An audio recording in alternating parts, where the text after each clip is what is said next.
The Storks. On the roof of a house situated at the extremity of a small town, a stork had built his nest.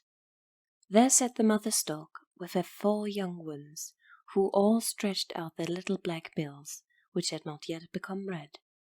Not far off, upon the parapet, erect and proud, stood the father stork. He had drawn one of his legs under him, being weary of standing on 2. You might have fancied him carved in wood.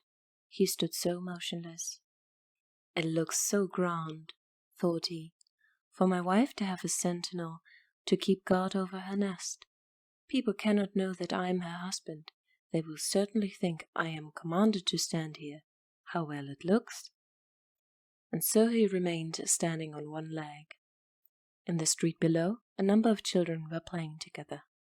When they saw the storks, one of the liveliest amongst them began to sing as much as he could remember of some old rhymes about storks, in which he was soon joined by the others. Stork, stork, long-legged stork, into thy nest I prithee walk. There sits thy mate, with her 4 children so great. The first will hang like a cat, the second will burn, the third on a spit will turn, the 4th drown dead as a rat. Only listen to what the boys are singing, said the little storks. They say we shall be hanged and burned. Never mind, said the mother. Don't listen to them. They will do you no harm. But the boys went on singing, and pointed their fingers at the storks. Only one little boy, called Peter, said it was a sin to mock and tease animals, and that he would have nothing to do with it. The mother stork again tried to comfort the little ones. Never mind, said she. See how composedly your father is standing there, and upon 1 leg only. But we are so frightened, said the young ones, drawing their heads down into the nest. The next day, when the children were again assembled to play together, and saw the storks, they again began their song. The first will hang like a cat, the second will burn. And are we really to be hanged and burned? asked the storks. No, indeed, said the mother. You shall learn to fly. I will teach you myself. Then we can fly over to the meadow and pay a visit to the frogs. They will bow to us in the water and say, "Croak, croak," and then we shall eat them. Will not that be nice? And what then? asked the little storks. Then all the storks in the country will gather together, and the autumnal exercise will begin.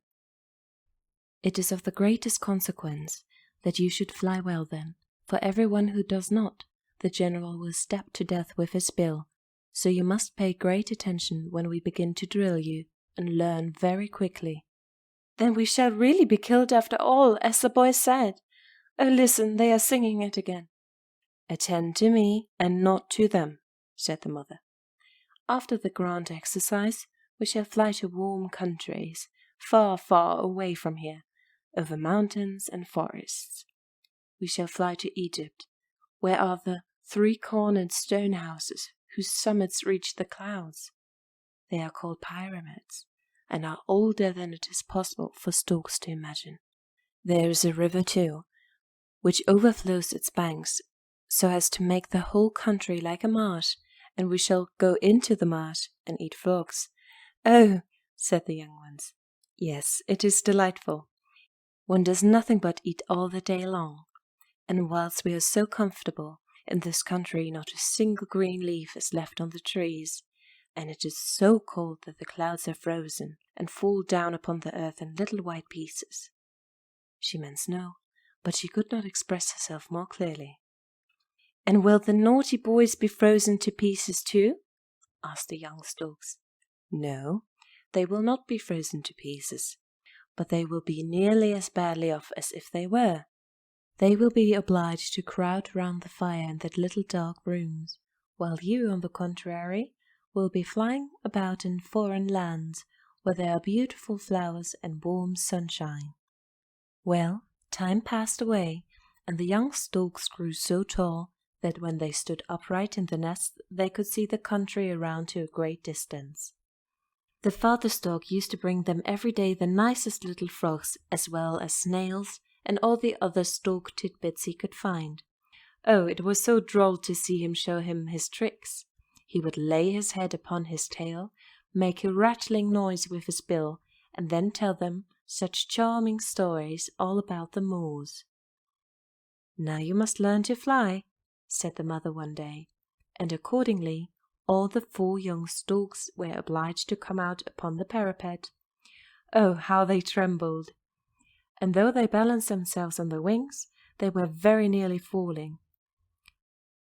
"Only look at me," said the mother.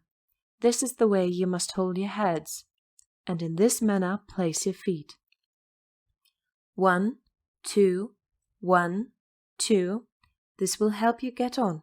She flew a little way, and the young ones made an awkward spring after her. Bounce! Down they fell, for their bodies were heavy. "I will not fly," said one of the young ones, as he crept back into the nest. "I do not want to go into the warm countries." "Do you want to be frozen to death during the winter? Shall the boys come and hang, burn, or roast you?" "Wait a little, I will call them." "Oh no," said the little stork, and again he began to hop about on the roof like the others. By the 3rd day they could fly pretty well, and so they thought they could also sit and take their ease in the air. But bounce! Down they tumbled and found themselves obliged to make use of the wings. The boys now came into their street, singing their favourite song, "Stork, stork, long-legged stork." "Shall not we fly down and peck out their eyes?" said the young ones. "No, leave them alone," said the mother. "Attend to me, that is of much more importance. 1, 2, 3, now to the right. 1, 2, 3, now to the left, round the chimney pot." "That was very well. You managed your wings so neatly last time that I will permit you to come with me tomorrow to the marsh. Several first-rate stork families will be there with their children. Let it be said that mine are the prettiest and best behaved of all. And remember to stand very upright and to throw out your chest. That looks well and gives such an air of distinction." "But are we not to take revenge upon those rude boys?" asked the young ones. "Let them screech as much as they please. You will fly among the clouds. You will go to the lands of the pyramids, when they must shiver with cold and have not a single green leaf to look at, nor a single sweet apple to eat." "Yes, we shall be revenged," whispered they, one to another, and then they were drilled again. Of all the boys in the town, the forwardest in singing nonsensical verses was always the same one who had begun teasing the storks, a little urchin, not more than 6 years old. The young storks indeed fancied him 100 years old, because he was bigger than either their father or mother, and what should they know about the ages of children, or grown-up human beings? All their schemes of revenge were aimed at this little boy. He had been the first to tease them, and he teased them still. The young storks were highly excited about it, and the older they grew, the less they were inclined to endure persecution. Their mother, in order to pacify them, at last promised that they should be revenged, but not until the last day of their stay in this place. "We must first see how you behave yourselves at the grand exercise. If then you should fly badly, and the general should thrust his beak into your breast, the boys will, in some measure, be proved in the right. Let me see how well you will behave." "Yes, that you shall," said the young ones. And now they really took great pains, practiced every day, and at last flew so lightly and prettily that it was a pleasure to see them. Well, now came the autumn. All the storks assembled, in order to fly together to warm countries for the winter. What a practising there was! Away they went over woods and fields, towns and villages, merely to see how well they could fly, for they had a long journey before them. The young storks distinguished themselves so honourably that they were pronounced worthy of frogs and serpents. This was the highest character they could obtain. Now they were allowed to eat frogs and serpents, and eat them they did. "Now we will have our revenge," said they. "Very well," said the mother. "I have been thinking what will be best. I know where is the pool in which all the little human children lie until the storks come and take them to their parents. The pretty little things sleep and dream so pleasantly as they will never dream again. All parents like to have a little child, and all children like to have a little brother or sister. We will fly to the pool and fetch one for each of the boys who has not sung that wicked song, nor made a jest of the storks, and the other naughty children shall have none." "But he who first sung those naughty rhymes, that great ugly fellow, what shall we do to him?" cried the young storks. "In the pool there lies a little child who has dreamed away his life. We will take it for him, and he will weep because he has only a little dead brother.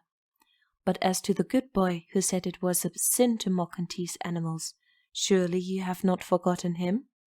We will bring him 2 little ones, a brother and a sister. And as this little boy's name is Peter, you too shall for the future be called Peter." And it came to pass just as the mother said, and all the storks were called Peter, and are still so called to this very day.